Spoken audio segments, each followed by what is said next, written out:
suami udah ngingetin. Suami aku loh udah ngingetin Mas Bani waktu semasa hidup, dia udah ngingetin itu.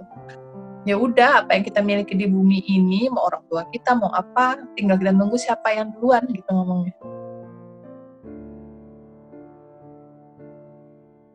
Aku kan kalau melihat sosok Dr. Cindri dari samanya kan tahu dari media sosial ya gitu. Iya benar. Ya, dengan cerita Dr. Cindri tadi menjalani kehamilan gitu, kedua tanpa suami, kemudian anak lahir, juga membesarkan dia sampai sekarang udah 13 bulan ya umurnya Diara. Alhamdulillah. Tapi sosok Dr. Cindri ini tuh sosok yang sangat-sangat tegar gitu. Kita juga kan suka di IG story gitu ya, suka. Ya, kalau tegar sih banyak sih yang nanya, kok bisa ya kuat? Kalau aku tuh prinsipnya gini, ya apa yang dimiliki sama Allah itu pasti mereka akan diambil gitu. Dan itu pun suami udah ngingetin. Suami aku loh udah ngingetin Mas Bani waktu semasa hidup, dia udah ngingetin itu. Ya udah, apa yang kita miliki di bumi ini, mau orang tua kita, mau apa, tinggal kita nunggu siapa yang duluan gitu ngomongnya. Harus ikhlas, harus bisa jalan terus, move on bukan berarti terus lupa gitu, enggak. Dijalani aja, harus ikhlas.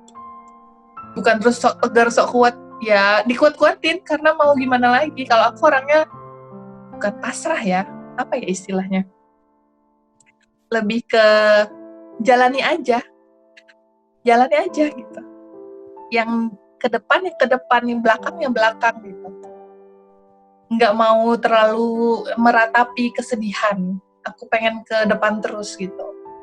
Bukan berarti terus aku ngelupain, enggak, aku nggak akan pernah lupa.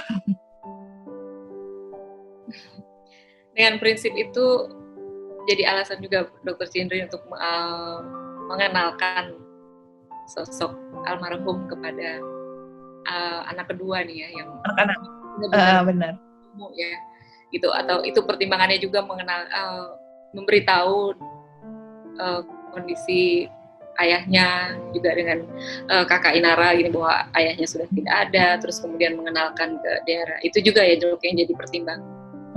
Awal kan juga kakak Inara kan belum tahu apa-apa kan, dia kan masih 2 tahun, belum ngerti apa-apapun, itu belum ngerti. Sekarang aja dia kalau misalnya ditanyain baby mana gitu, mesti ditanyain sudah sama Allah gitu. Kalau misalnya ada teman-temannya, ya ada papahnya gitu kan, terus dia bilang mami papahnya kan, ada temannya dia siapa namanya itu Luna misalnya, papahnya Luna itu papahnya Luna, kalau papahnya Nara baby sudah sama Allah gitu. Dia tuh kayak ngasih tahu kalau aku punya ayah tapi nggak sama aku sekarang gitu, sama Allah gitu. Kalau ke adiknya gimana Dok? Kalau adik belum aku perkenalkan bagaimana, cuma aku tunjukin foto, video, tuh dia happy banget. Cuma sebatas itu dulu karena kan dia pemahamannya masih kayak gambar-gambar kayak gitu kan, dia belum paham. Dia hanya paham orang yang di lingkungannya gitu. Nenek kakeknya pun karena jarang kesini, karena lagi pandemi pun ini nggak pernah ketemu, jadi kan dia nggak kenal. Jadi paling nggak mendekatkannya dengan cara kayak video call gitu. Jadi dia sehari tuh bisa 2-3 kali video call sama nenek kakeknya. Jadi biar paham dia tuh punya sosok nenek kakek gitu.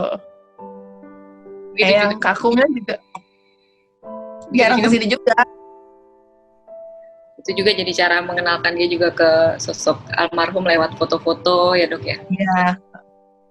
Pelan-pelan, tapi aku nggak dari kecil bapakmu udah mati, itu aku nggak bisa bilang kayak gitu karena belum paham. Aku mengenalkannya bertahap sesuai dengan kemampuan kecerdasan otaknya. Seperti kakak Inara pun nih baru-baru ini aja paham.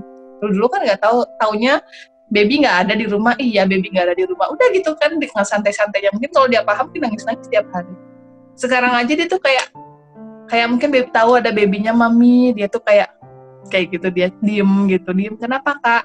Mami kakak Nara nggak ada baby ya, baby sama Allah ya, kayak gitu dia. kayak udah mulai paham babyku tuh nggak ada di sisiku lagi gitu. Kayak sudah mulai kayak sadar gitu. Tapi aku tetap akan menjelaskan sesuai dengan kapasitas kemampuan berpikirnya, nggak mau terlalu memaksakan. Kasian kan kalau anak-anak. Baby ini maksudnya ayahnya ya dok ya? Baby itu singkatan dari Babe Bani. Oh itu ternyata. Nah, jadi Mas Bani sendiri yang bikin. Jadi sebelum aku lahiran anak pertama aku dulu, terus kita ngomongnya pengen dipanggil apa ini kayak gitu kan, udah biasa mama papa apalah, ayah bunda apalah udah biasa. Kalau aku bilang aku sendiri, aku pengen dipanggil mami aja biar anak-anakku tuh sama aku manja, aku bilang gitu. Jadi manja, nyari-nyari aku manja gitu. Terus kamu apa ya, aku bingung deh gitu lama-lama terus kan karena lama tinggal di Jakarta, panggil baby aja, baby Babe Bani gitu loh. Jadi kangen ya dok ya?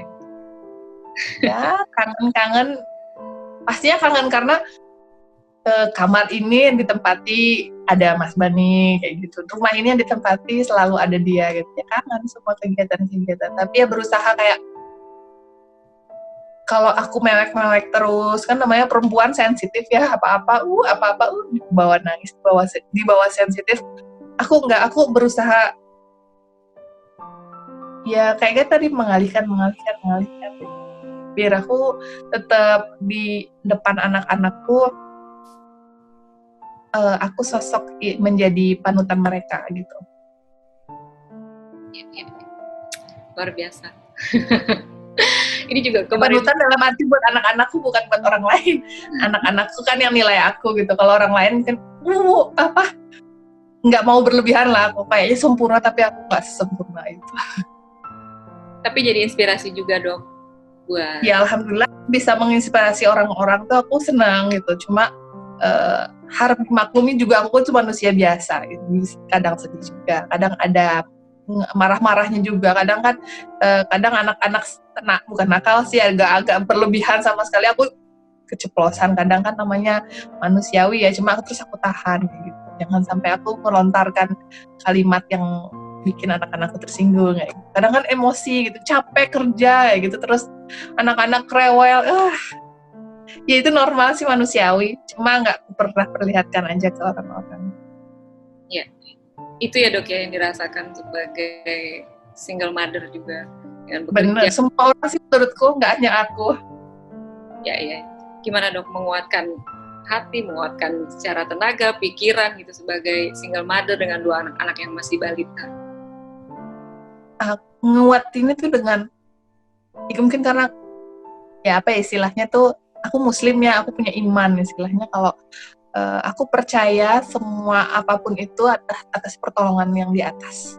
Jadi aku percaya aja rezeki semuanya itu ada aja buat anakku, ada aja kesehatan tuh pasti, kita udah usaha pasti nggak mungkin lah usaha itu mengkhianati hasilnya.